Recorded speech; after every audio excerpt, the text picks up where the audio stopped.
Right,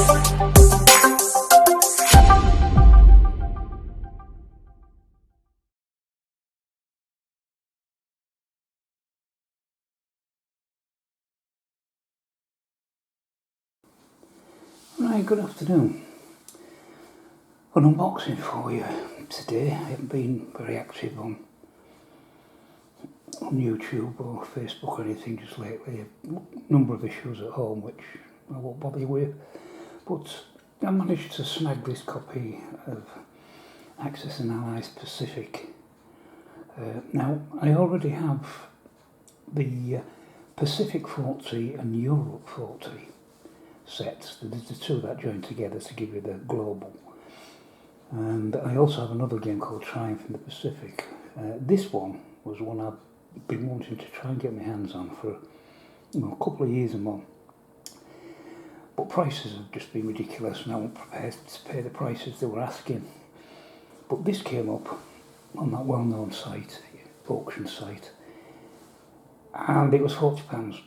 Well, it wasn't actually, it was 40, it was offered at 55, but there was about half a dozen people watching, and the seller sent out a message saying £40 buy now to the first one, and I happened to be sat at the computer when that flashed on my screen, so I instantly hit the buy button, so I got this for £40.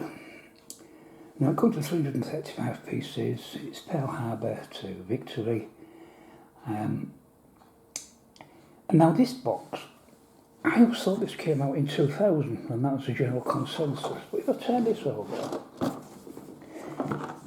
don't know if you can see where is it, but it says 1999 somewhere. Oh, there it is. Let me come down a bit and zoom in. Right, can you see where it says it? I can't. Oh yeah, here, 1999.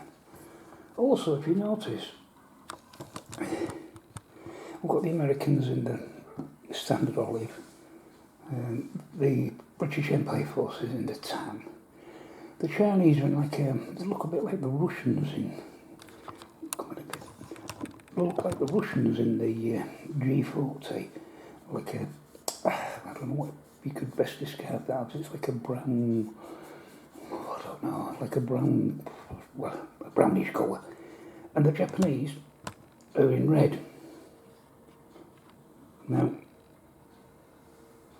when I turn the box over and open it, you'll notice something straight away. Well, you won't notice it straight away, but you will. Oh, before I do that, let me just show you that. Let me put the arts on one side. Oh, where can I put it? On the floor there for now.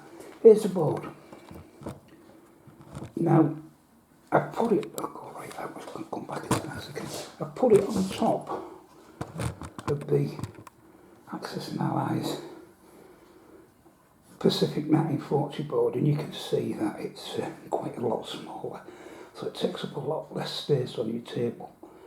But it has just about, well, it does, as everything else, everything the larger map has, just, well, almost everything, but just a bit more compacted. But I don't like this map. It's got, I don't know, it's got an attractiveness of its own. It's got all the island chains in. It's got the convoy points. It's got part of China, of course, down to Malay, Money Islands. We've got Oz, a little bit of New Zealand, and of course all the Pacific Islands stretching right across to the US Pacific coast there. So, a lovely map. And as I say, it has just about everything that its bigger brother has. Yeah, okay, the colours are a bit garish, especially over there, but as I say, it's got a nice feel to it. I love maps anyway, and I shall be playing the game on this board.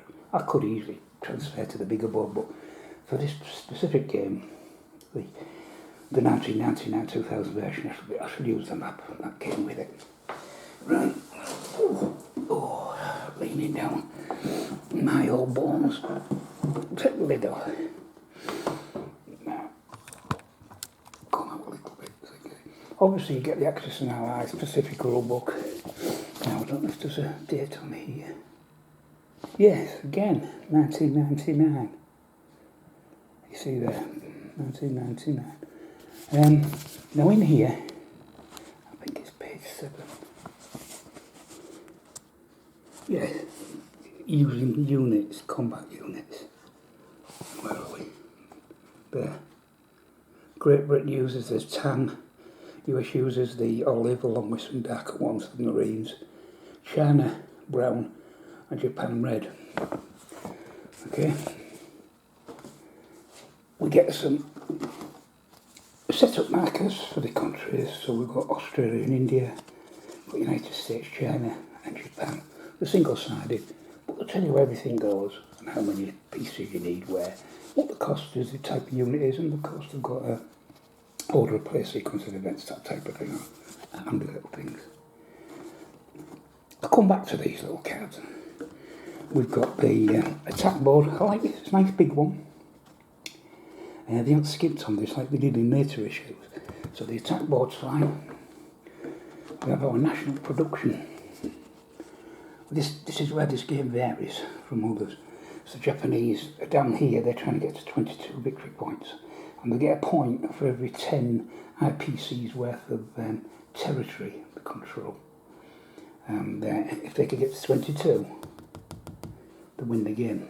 But it's not easy, because if you look, the US starts with 75 IPCs a turn. Japan's down there at 12. So they've got to go hot-footed, capturing as much as they can. And every time they capture up to 20, so 20, that'll be worth 2 points. To get to, the more they capture, the more this track will move along. And that's a clever little system, I like that. Now, here we go with the differences. Here's the British. They're in the tan colour, and it's almost identical to Anniversary and Global 40. These are slightly lighter in colour, but you would barely notice it. On the game table, to be honest, you wouldn't notice. The green, the olives, the American, again, these are just a slight different colour. I'll get some out to show you properly later, but these are slightly different colours. But, again, on the table, you're not going to notice. The big difference is the Japanese. They've got a big bag of red. These are the same, almost, again, slight different variation, but almost the same colour as the later games, Anniversary and Global. But again, I shall show you a comparison later. These things are nifty. I like these. These are, I'll put it right way up, task force markers. And in here you'll put a rounder, whether it's Japanese, US, British Empire. And you put these on the board to save clutter. Fantastic. And you get 6 of them. And that's where these cards come in here. These cards are off the board. You simply put your task force, all your units on here, and this signifies where it is, basically. Simple as that. Simple idea. I don't know why they didn't carry on including this in later versions, but they did in this version, so it was another reason I wanted this. So that's them. You get the money as per usual, the paper money. Not a big level of paper money. Now, here is the big difference. Now in my set, as I say, I'll show you these later in more detail. But the Chinese are red, not the Japanese, and you only get a few Chinese infantry for this game. But the big thing here is we get, I'll get the link back. We get some darker green, represent US Marines. Again, I'll show them later out the back. I've needed some of them because you may not be aware, I'm trying to do an epic game. What I'm trying to do myself, taking the best bits from all the different rule sets. So I needed some different coloured Marines, and I've got them now. And the other big thing was we've got some Hellcats for the carriers. The P-37, great aircraft, fantastic aircraft, but it's US Army Air Force. It's not Navy, it's got no place on the carrier deck. But start you big, take it down the elevators, it's too big to fit the bloody animal, you'd hardly get any in, don't fold up. So I wanted proper naval aircraft, and I've got some Hellcats now. There's only 8 of them, but that'll do. So we've got some Hellcats. Right, so what I'll do now is, I'll take some of the models out of the bag, set them up on the table, and I'll come back to you so we can have a little bit of a comparison. So back in a minute. Right, back again. Here's our Hellcat in front for the carriers. Excuse me. The P38 behind. Great fighter, the P38, but no place on a carrier, thank you. Let's have the Hellcats. Right, on the back row are the ships that came with this new game, this 1999 Axis and Allied Pacific. The front ones are a mixture of Anniversary and Global 40. Now, the difference actually looks quite, I don't know, it looks quite strong on here. This looks more red, but I can assure you they are almost the same colour, although in this light, the fact that the one more forward looks a bit as if it's got a pinkish tinge, but it hasn't. Believe me, it's almost identical. Moving on to the US. Again, this one is certainly slightly darker in colour. This is the new one. This is the old one. That's from this new set I've just bought, the Pacific set. Same sculpts, same size, but just a slightly different colour. And then we've got the British, and again this looks pink again, but it's not, honestly. It's almost the same size. Can I bring this in front to see if that makes a difference? Yeah, do you see they're almost the same? A slight variation, but nothing you would notice much on the table. And finally, these figures. Something a bit on the height and like it. So we've got our usual US GI Joe in the front, a darker green Marine, and finally in red are the Chinese.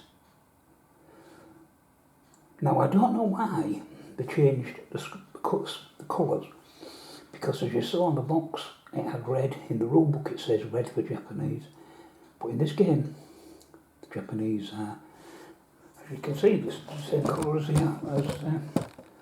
as normal. So I don't know what happened there. I don't know if there's a change of thought between 1999 and 2000. Doesn't matter. The game plays exactly the same way, and in some ways I'm quite happy because now all the units are going to mix and match with the ones I've already got, and I've got a shed load. So that's perfect for me. So the next thing to do now is to get this set up on the table, have myself a little solo game, and we'll just basically enjoy myself. Going to look forward to playing on this little handy dandy map. You can't see it, not with the box there, but I'm looking forward to playing on this as opposed to the big one, smaller footprint, and I can leave it set up, have a couple of turns, you know, and then come back to it as and when I want. So if anybody does know the reason to change colours between 99 and 2000, let me know, because I'm fascinated to know why, because I expected a whole host of red Japanese ships, but I say it doesn't matter. But anyway, thanks for watching. I'm cracking, I'm just waffling on now. So hopefully I'll see you in the next one, and I'll try not to make it so long before I post again. So thank you for watching. Bye for now.